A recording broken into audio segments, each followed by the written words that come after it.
Hi, everybody. My name is Lisa Keslar. I'm here today on behalf of Cheers for Charity New Hampshire, and I am proud to be here with my partner in crime in this initiative, JoAnn Burchuk from Lighthouse. Hi, JoAnn. Hi, Lisa. Thank you. Yeah, I'm JoAnn Burchuk. I'm with Lighthouse Physical Therapy, and today it's my pleasure to introduce, I'll get the word out, Hershey, who is with Seacoast Outright. Sorry. I'm having a hard time with words today, but anyway, welcome, Hershey. Please introduce yourself and tell us a little bit about your organization. Sure. Thank you, Lisa and JoAnn, for having us here.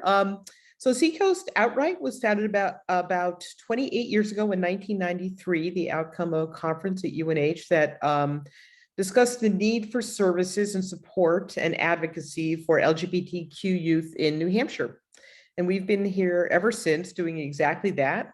We focus on LGBTQ, so lesbian, gay, bi, transgendered, intersex, queer, questioning kids, generally from the ages of 11 to 22, to help them in all sorts of different ways. We run a Friday night support group traditionally that is 2 groups by age. We have a drop-in game night on Tuesdays. We had a Discord chat space that will be up and running again soon. We also offer parent support on the first Friday of the month. We do a lot of informal case management, these sort of 1-to-2s, meeting with kids individually if they need more support, and a lot of referral work. We generally get calls all week long from especially parents looking for therapists, medical referrals, and also other kinds of general support for the kids that we already offer. We also put on events. We are the producer of Portsmouth Pride every year. Generally, it's in June. This year, we're going to have it in October. We delayed a bit. And we put on other events during the year as well. We're hosting a trans medical panel coming up in a week. And we have an open mic night for our kids. And we also try to offer sort of support and service for the adult LGBTQ community by having a lot of volunteer opportunities. Our groups are generally adult facilitated by volunteers. We train and support them. And our big news is we recently hired a program director. I'm very excited to have her on board, Rula Giokis. And she is in the MSW program and will be taking over really all of our sort of clinical programs. And our programs that support our kids. That's what we do. That is great. Yeah. And I would guess that the numbers may be growing as it's becoming a lot more, I don't want to say like not socially, I mean, it's more socially acceptable, I should say, not the opposite, that more kids and they have this great organization to help support them with that. You'd be surprised how deep the need still is. And though, yes, certainly great ground has been made in the last 20 years in all sorts of ways, whether it's civil rights or legislatively or just, greater social acceptance. There are still plenty of places, especially in rural parts of the United States, where not much has changed. And also there's still in a lot of ways, a lot of inward struggle and pressure on kids. And though a lot of our kids are very accepting these days, there's still bullying in schools and bullying from teachers in schools, oddly enough, sadly enough, and still a great backlash against transgender people. We see it first in this whole, non-issue over which bathroom will you use. And also now it's focused on transgender athletes and banning them. And there's plenty of homophobia and transphobia out there still that we are, I hate to say it's still in big business. Right now during COVID, our numbers have really fallen off in terms of we're not offering in-person programming at all. We're offering Zoom meetings, and I can't say kids really like it much. But when we go back in person, we'll still see 1,000 kids a year and have good attendance. And hopefully, right now we're doing our best to stay connected with our population through social media. We also sort of have a whole other side that we do, which is cultural proficiency training. And we do dip our toe into what's going on politically in the state of New Hampshire and the state of Maine. But our really main focus is delivering services to kids, to LGBTQ kids. So. Were you going to unmute, Lisa? Sorry, I'm trying to unmute myself. So Sure. that's what you covered is fascinating. What area what's your catchment area? You know, is it, you mentioned national, and you know, that there's national issues. Where do you cover? What's your backyard? So- What's your community? So technically, we're Seacoast, New Hampshire. So, and the Seacoast is sort of a definable area in a way. There's a little bit of New Hampshire that bulges out between northern Massachusetts and southern York County, Maine. And 75% of our kids come from sort of the immediate towns around Portsmouth, New Hampshire, which is right on the seacoast. Dover, New Hampshire is a big city nearby. And then a lot of outlying towns. But we do see kids from all over New Hampshire, especially via Zoom right now. But even in person, there aren't a lot of services in New Hampshire for these kids. We're the only organization in all of New Hampshire, in the entire state, that really our sole mission is to serve this group. There are a few other groups that have started like weekly meetings of support. We helped start Manchester Outright over again, and it's embedded at the YWCA and has a staff person there. So we think it's going to have great success.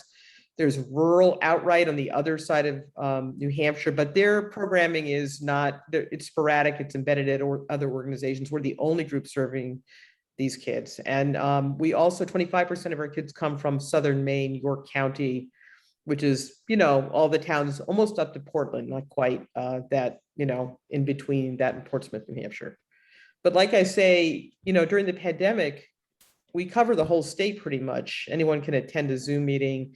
And we do have kids who travel over an hour to Portsmouth to get to our meetings. So kids who come from like the Lake Winnipesaukee area or Plymouth at the edge of the White Mountains. I mean, their parents drop them off, they go out to dinner in Portsmouth and they pick them up, and they do that every Friday night. So yeah.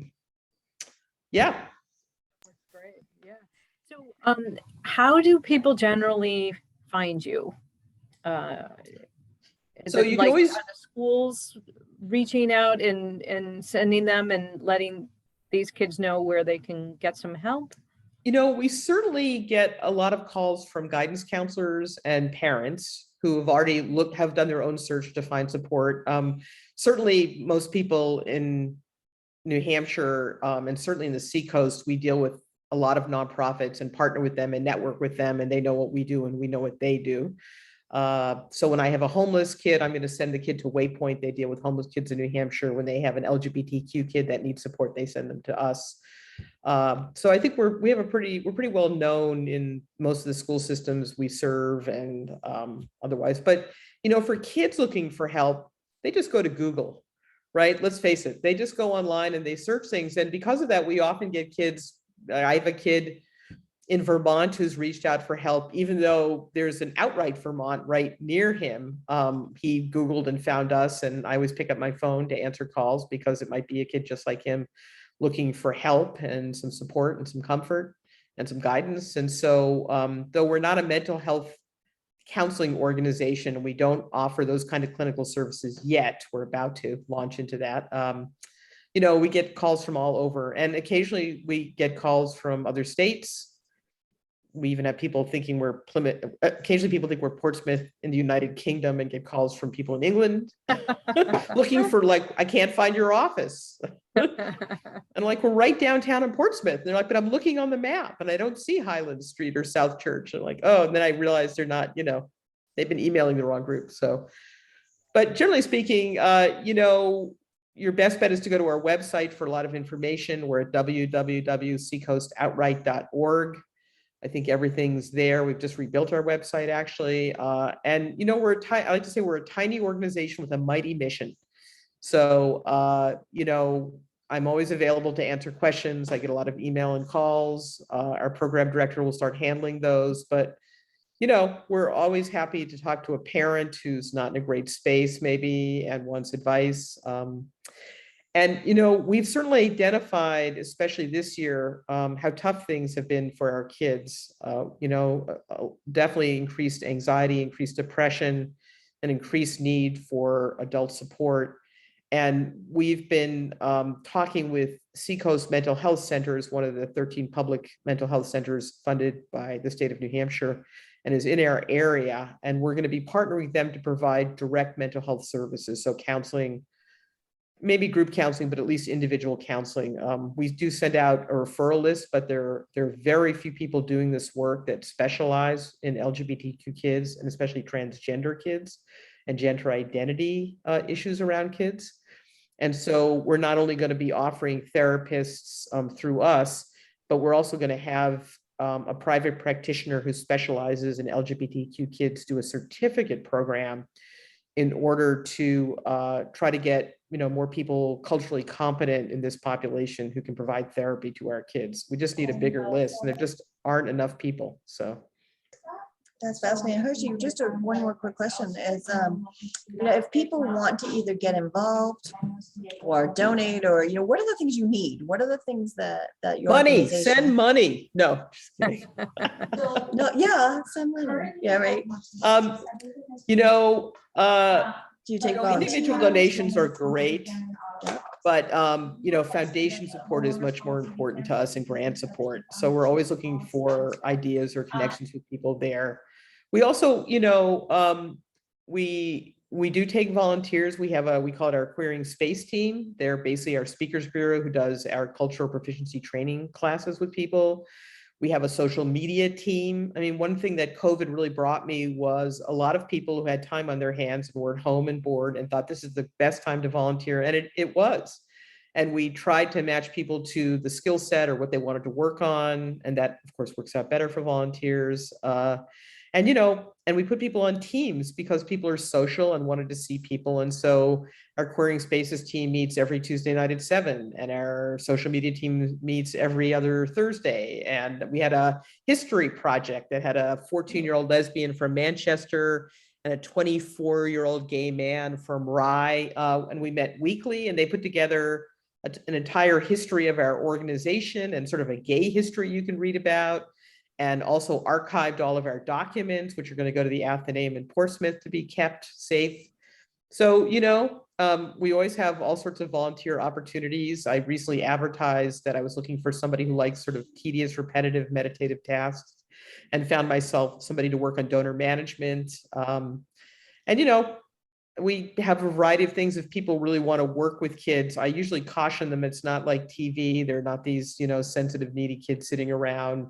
Often there's a wide range of kids you have to deal with and what their needs are.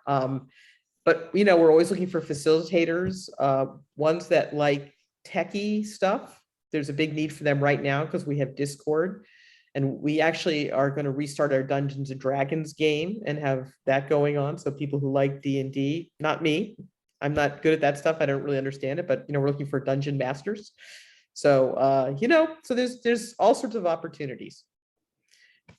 Some wide, some is one time, like if you just want to volunteer for Pride, which is October 9th this year, sign up online and volunteer one day for Pride. And, you've done us a big favor being there for that day. And if you want to get more involved, you can always, interview with me and reach out to me. That's fantastic. Hershey, this has been fascinating. So much information in such a short window. Your organization is making a definite impact clearly in the community, and we are so grateful that you took the time to talk to us today. Well, thank you. I really appreciate the opportunity. Thank you for joining us. My pleasure. Take care.